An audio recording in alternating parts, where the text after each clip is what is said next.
Ambati Silks, Kanchipuram Saree Store, now in Vijayawada. Exclusive Pattu Sarees, Salwas and Lehengas. నమస్తే, welcome to Suman TV. నేను పద్మిని. ప్రస్తుతంతో పాటు ప్రముఖ ఆధ్యాత్మికవేత్త, వాస్తు జ్యోతిష పండితులు పట్నాయక్ గారు మనతో పాటు ఉన్నారు. మాట్లాడదాం సార్. నమస్తే సార్. శ్రీమాత్రే నమః. సార్, వార్ కి సంబంధించి అంతకంతకి తీవ్రతరం అవుతూనే ఉంది సార్. ఇది మీరు ఎన్నో రోజుల నుంచి ఇన్ఫాక్ట్ మూడు నెలల నుంచి చెప్తూనే ఉన్నాం, ఉధృతంగా చెప్తూ ఉన్నారు. బట్ ప్రిడిక్షన్ అందించడం 1 year బ్యాక్ కూడా చెప్పారు. వార్ అంటే క్షిపణులకి సంబంధించినటువంటివి చాలా విధ్వంసం సృష్టిస్తుంది అని చెప్పారు. సో ఇంకా ఇప్పుడు చూస్తే పరిస్థితి ఇంకా తీవ్రతరంగా ఉంది సార్. ఇది ఎటువైపుకు దారితీస్తుంది భారతదేశానికి? దీన్ని ఎలా చూస్తుంది భారతదేశం మీద ఇంపాక్ట్ ఉంటుంది? భారతదేశం ఖచ్చితంగా ఇన్వాల్వ్ అవుతుందండి వారిలో. పాయింట్ నెంబర్ 1, భారతదేశానికి పాకిస్తాన్కి కూడా యుద్ధం ఉంటుంది. ఇది ఎట్లా చెప్పొచ్చు? వాట్ ఈస్ అంటే దీనికి ఏదో ఒక ఆధారం ఉండాలి కదా. జ్యోతిష్ శాస్త్రంలో మనకి సంహితాస్ ఏం చెప్తున్నాయి? పరాశర సంహిత అనేటువంటిది ఒకటి ఉంటుంది. సంహితా గ్రంథాల్లో పరాశర మహర్షి దీనికంటూ కొన్ని సెట్ ఆఫ్ రూల్స్ చెప్పారు ఆయన. ఏమిటది అంటే, జనరల్గా చూసుకునే జాతచక్రం కాకుండా కూర్మచక్రం అని ఒకటి వేస్తాం. కూర్మచక్రంలో ఏ నక్షత్రాలు ఏ దేశాలకు సంబంధం, ఆ దేశాల మీద పాపగ్రహ సంబంధాలు, క్రూరగ్రహ సంబంధాలు వచ్చినప్పుడు ఆ దేశాల మీద ఈ యుద్ధ వైఖరి ఇవన్నీ ఉంటుంది. దీంతోపాటు ఆ సంవత్సరం రాజు ఎవరు, మంత్రి ఎవరు, సేనాధిపతి ఎవరు, సస్యాధిపతి ఎవరు, ఇట్లా కొన్ని లెక్కలు ఉంటాయి. ఆ రకంగా చూసుకుంటే యాజ్ పర్ కూర్మచక్ర మనకి ఈ కుంభరాశి, మీనరాశి, మేషరాశి, వృషభ రాశుల మీదకి సంబంధాలు వస్తున్నాయి. కొద్దిగా వృషభ రాశిని మనం ఇండియాగా తీసుకుంటాము, కొంతమంది మకరం తీసుకుంటారు. బట్ ఏదైనా సరే ఇక్కడ ఏంటంటే మనకి ఈ యుద్ధ సంబంధించింది ఏదైతే ఉందో రాను ఇంకా బాగా తీవ్రం అవుతుంది, కానీ తగ్గదు. ఇది ఏదో 2 రోజుల్లో, 10 రోజుల్లో, నెల రోజుల్లోనో, 2 నెలలను, 3 నెలలను ఆగేది కాదు. ఇది సంవత్సరాల తరబడి సాగేటువంటిదే, నెలల తరబడి, సంవత్సరాల తరబడి సాగేటువంటి యుద్ధమే. ఇందులో ఖచ్చితంగా మన వాళ్ళు పాకిస్తాన్తో యుద్ధం చేయడం, దీనివల్ల కొంత లాభం కూడా ఉంటుంది మనకి. ఉంటుంది. శుక్రుడు మనకి వృషభ రాశిలోకి ఎంటర్ అవుతున్నందుకు కొన్ని దేశాలు ఏవైతే ఉన్నాయో, ఇప్పుడు మనకి చూడండి, కొన్ని కంపెనీస్ సేఫెస్ట్ ప్లేస్ ఏంటి అని వెతుక్కుంటూ ఉంటారు. ఆ రకంగా ఇండియా కొంతవరకు సేఫెస్ట్ ప్లేస్ అని కొన్ని కంపెనీస్ ఇండియాకు వచ్చేటువంటి ఇది చూపిస్తుంది చాలా స్పష్టంగా. అయితే నేను అనేది ఏంటంటే, యాజ్ పర్ సర్వతోభాద్ర చక్రలో వెద చూస్తామండి మనం. అంటే అసలు ఈ దేశానికి నిజంగానే యుద్ధ సంబంధం ఉందా, కేవలం ఇజ్రాయెల్, ఇరాను లేకపోతే ఇవే కొట్టుకుంటాయి, మన దేశం ఇన్వాల్వ్ అవుతుందా లేదా అంటే, ఇది ఈ కూర్మచక్రంలో గ్రహాల యొక్క స్థితిగతులు అన్నీ కూడా ఇండియా వైపు కూడా చూపిస్తున్నాయి. సో అందుకని ఏంటి, ఇండియాకి పక్కన ఉండే దేశాలు ఏంటి, చైనా అండ్ పాకిస్తాన్. సో ఈ పొరుగు దేశాలతో యుద్ధం అనేటువంటిది ఉంది చాలా స్పష్టంగా. అందులో పర్టికులర్గా పాకిస్తాన్తో ఇంకా ఎక్కువగా చూపిస్తుంది. చైనాతో కూడా తర్వాత ఉంటుంది, that is different case. But ఏంటంటే ఇక్కడ ఈ పాకిస్తాన్తో ఉండే యుద్ధము, మరియు ఈ యుద్ధంలో మన ఇండియాకి ఎంతవరకు నష్టం ఉంటుంది, లేదా పొరుగు దేశాలకు ఎక్కువ నష్టం ఉంటుందా అంటే, పొరుగు దేశాలకి ఎక్కువ నష్టం ఉంటుంది, మనకి స్వల్పంగా ఉంటుంది. ఎప్పుడు ఉండొచ్చు సార్ యుద్ధం? ఈ మధ్యలో స్టార్ట్ అవుతుందండి, ఏప్రిల్. అయ్యో ఖచ్చితంగా స్టార్ట్ అవుతుంది, మీకు అందులో ఎటువంటి సందేహం లేదు. ఎందుకంటే ఏప్రిల్ మాసం మనకి ఆల్మోస్ట్ మే 12వ తేదీ వరకు, అంటే ఏప్రిల్ 1వ 2వ తేదీ నుంచి మే 12వ తేదీ వరకు ఈ కుజశనులు కలిసి ఉంటున్నారు. దాని తర్వాత కుజుడు అగ్నితత్వ రాశుల్లోకి వెళ్తున్నాడు. సో అగ్నితత్వ రాశుల్లో కుజుడు ఎప్పుడైతే వెళ్తున్నాడో, ఈ సంవత్సరానికి కుజుడు ఏమయ్యాడు, మంత్రి అయ్యాడు. సో మంత్రి తన యుద్ధ సంబంధించిన కారకత్వాన్ని పెంచుకుంటున్నాడు. అంటే పెంచుకుంటున్నాడంటే దాని అర్థం ఏమిటి, ఇంకొన్ని ఎక్కువ దేశాలు ఇన్వాల్వ్ అవుతున్నాయి, ఇది ప్రపంచ యుద్ధంలోకి ఇన్వాల్వ్ అవబోతుంది. తద్వారా మన ఇండియాకి, పాకిస్తాన్కి కూడా యుద్ధం ఉందనేటువంటి చాలా చూపిస్తుంది. ఇది వరల్డ్ వార్ 3గా మారుతుందని అనుకోవచ్చు. ఖచ్చితంగా మారుతుందండి సార్. అటుపక్క మనం చూసుకుంటే ఎవరు గుడ్డగాల్చుకుని నెత్తి మీద వేసుకునే పరిస్థితుల్లో ఎవరు లేరు. అటు చైనా చూస్తే చాలా తన ఎకానమీని పెంచుకోవటానికి కానీ, అగ్రరాజ్యంగా కొనసాగడానికి చైనా చాలా ట్రై చేస్తుంది. చాలా స్తబ్దతగా ఉంది చైనా. యాక్చువల్ గా ఎప్పుడు కూడా పెద్ద దేశాలు ఎప్పుడు కూడా స్టార్టింగ్ లో ఇన్వాల్వ్ అవ్వవు. ఎందుకంటే ఇప్పుడు ఒక దీపావళి జరుగుతుంది అనుకోండి, నువ్వు ఎక్కువ కలుస్తున్నా ఎక్కువ కలుస్తా అంటే వీడు కొంచెంసేపు ఆగడం, వాడు కాల్చేవన్నీ అయిపోతాయి.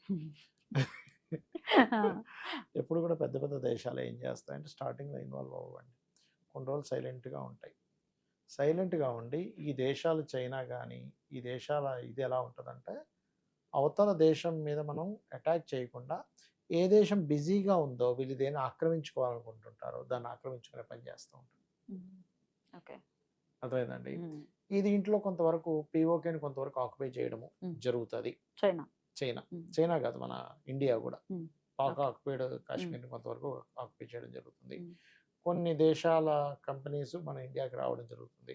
కొంతవరకు యుద్ధం మూలంగా కొంత నష్టపోవడం కూడా జరుగుతుంది. ఉమ్. కాకపోతే ఈ మూడో ప్రపంచ యుద్ధం వల్ల ఎక్కువ నష్టపోయేది ఎవరంటే సౌదీ కంట్రీసే. ఎందుకంటే కూర్మచక్రం పరంగా కూడా ఈ శనికుజుల యొక్క ప్రభావం ఉమ్. కలయిక ఉమ్.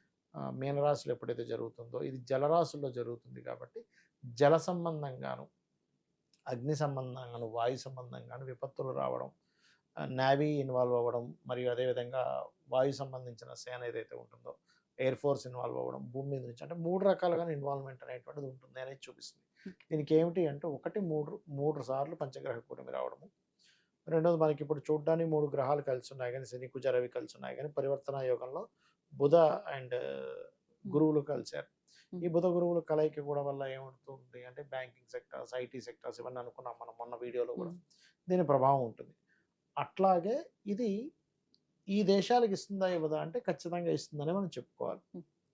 అయితే ఒరిజినల్గా అయితే అసలు యుద్ధం రాకూడదనే కోరుకోవాలి మనస్ఫూర్తిగా. ఎందుకంటే చాలా మందికి నష్టం ఉంటుందండి యుద్ధం వల్ల, లాభం అనేటువంటిది ఉండదు. ఎక్కడో దేశాలు- యుద్ధం జరిగితే మన భారతదేశంలో మనం ఎంత ఇబ్బంది పడుతున్నాం, అంతే గ్యాస్ కి కదా. సంబంధించి, గ్యాస్కి ఫ్యూయల్ కి సంబంధించి ఇబ్బంది సంబంధించి పడుతుంది కదా. పానిక్ సిచ్యువేషన్ వచ్చేసింది.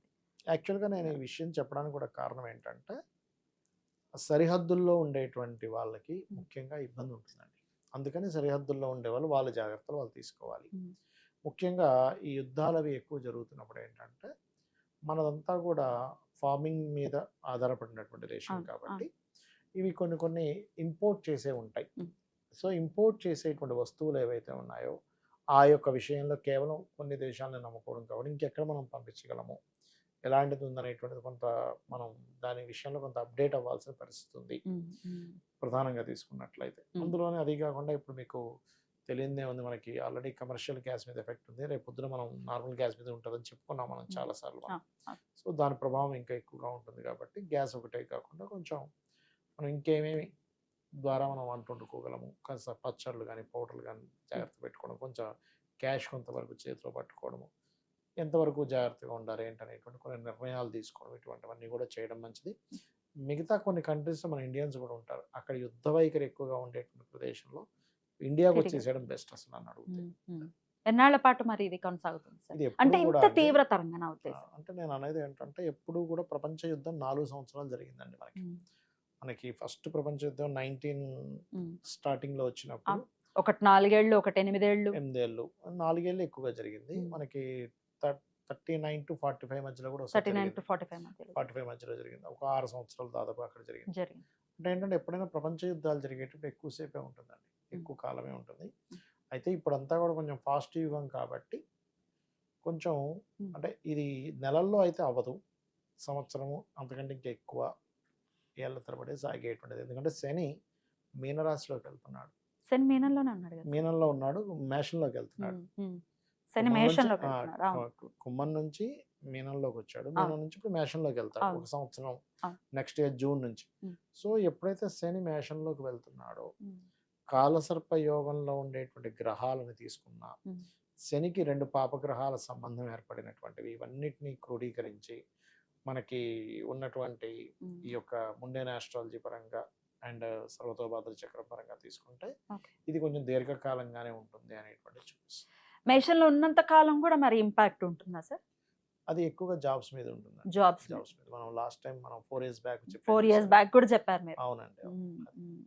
సో అప్పుడు ఇంకా ఇది ఒక 6 నెలలు జూన్ వరకు అంటున్నారు అవునండి, కదా. అవును. ఇది ఒక 3 నెలలు, ఆయన 2.5 ఏళ్ళు ఉంటాడు, ఇంచుమించు 3 అవును. ఏళ్ళు తిరుగులేదు, ఇంక ఇదే తిరుగులేదు, దిక్కుమాల తిరుగులేదు, పరిస్థితే దిక్కుమాల ఉంటుంది. పరిస్థితులు. అంటే ఇక్కడ ఏం లేదు, ఇప్పుడు ఎలా ఉంటుందంటే ఈ యుద్ధం వల్ల కొన్ని దేశాల మీద కొన్ని దేశాలు ఆటం మన అణుబాంబు ప్రయోగం చేస్తుందండి. ఇప్పుడు అణుబాంబు ప్రయోగం చేస్తే అక్కడుండే దేశాలు కానీ అక్కడ ఉండే పరిస్థితులు కానీ మారిపోతాయి కదా. దాన్ని కూడా సూచిస్తున్నట్టే చెప్పాలంటే శని మీనం నుంచి మేషంలోకి వెళ్ళడం అనేటువంటిది దాన్ని ఒక విధ్వంసాన్ని సూచిస్తుంది. మనం జరగకుండా ఉండాలని అందరం కోరుకుందాం. ఎందుకంటే లోకా సమస్త సుఖినో భవంతు అనుకునేటువంటిది మనది ఒకటే. కానీ కొంతమంది ఇంకా మూర్ఖులు, మనం ఏం చేయలేము. సంతోషపడ్డం అనేది సమంజసం కాదు. మనం యుద్ధం చేద్దామని అనుకోపోయినా వాడు వచ్చి బార్డర్ లో రకరకాలు చేస్తున్నా మనం మనం చేయాలి కదా, తప్పదు కదా. చేయాలి మనల్ని మనం మనకి ఎక్కడా కూడా రక్షించుకోవాలి కదా. మనం ఎప్పుడు కూడా పనిగట్టుకొని వెళ్ళి మనం వాళ్ళని అవును. ఎక్కడ మనం కవ్వింపు జరగదు. చర్యలు ఉండవు. వాళ్ళే కవ్వింపు చర్యలు ఉమ్, జరుగుతుంటారు. ఉమ్. అలా జరుగుతున్నప్పుడు ఇండియా కామ్గా ఉంటే మనం ఎందుకు పనికిరానట్టుగానే ఉంటుంది కాబట్టి అవును. మనం తిప్పి కొట్టాలి కాబట్టి అవును. ఆ యొక్క క్రమంలో ఇవన్నీ జరుగుతాయి. కానీ భారతదేశంది పై చేయి అవుతుంది అనేది మీ ప్రెడిక్షన్. ఖచ్చితంగా పై చేయ అవుతుందండి. రైట్. ఎనీవేస్ డెఫినెట్ గా ఈ పరిస్థితుల్లో అన్ని Yeah. సద్దు మనగాలి అని డెఫినెట్ గా కోరుకుందాము. Yeah. ఒకంత భయానకమైనటువంటి పరిస్థితే. మరి యావత్ ప్రపంచం అంతా శాంతియుతంగా ఉండాలంటే ఏ ఆరాధన ఖచ్చితంగా చేయాల్సి ఉంటుంది సార్? అంటే ప్రపంచం శాంతియుతంగా ఉండాలి అంటే అది గ్రహాలు అంత చూపించట్లేదండి. ఎందుకంటే గ్రహాలు రాజు కానీ మంత్రి కానీ సరైన కారకత్వాల్లో లేరు. కాబట్టి మనం అంటే సామాన్య అంటే ప్రజలు పరమాత్మకి లోబడే ఉంటాయి కదా సార్ ఉంటాయి ఏవైనా. అన్నీ మనం కూడా. కోరుకుందాం సార్. పరమాత్మని పట్టుకోవడమే. అదే ఎట్లా అదే విష్ణువుని, అడుగుతున్నాను విష్ణు సార్. సహస్రనామాలు ఆ. చండీ చేసుకోవడం, ఆ. లలిత చేసుకోవడం చేసుకుని ఉంటే తల్లిలాగా రక్షిస్తూ ఉంటుంది. ఆహా, అదే కావాలి. అలాగే రక్షింపబడాలి అని. ఇప్పుడు మొత్తం వర్షం పడుతున్నా మీరు కొన్ని యూట్యూబ్ లో కొన్ని చూడండి, పక్షి తన పిల్లల్ని మాత్రం ఇలా పెట్టుకుంటుంది. సో స్వీట్, ఎంత బాగుంటుంది కదా. తను తడుస్తూ ఉన్నా కూడా. తను తడుస్తూ ఉన్నా కూడా ఎగ్జాక్ట్లీ. మరి ప్రకృతిలో ఇవన్నీ అంటే ప్రకృతి పాడవుతుందంటే మరి అమ్మవారే కదా ప్రకృతి. అమ్మే కాపాడాలి. ఆమె కాపాడాలి. కాపాడుతుంది మనం నమ్మకంగా అట్లా, వేడుకుందాం. అట్లా, అదే. రైట్ సార్, చాలా చక్కగా తెలియజేశారు సార్. ఇది ఏదైతే చెప్పారో ప్రపంచ శాంతి అనేది నెలకొనాలి త్వరలోనే అని మనస్ఫూర్తిగా కోరుకుంటూ కృతజ్ఞతలు సార్. నమస్తే. శ్రీరామ్.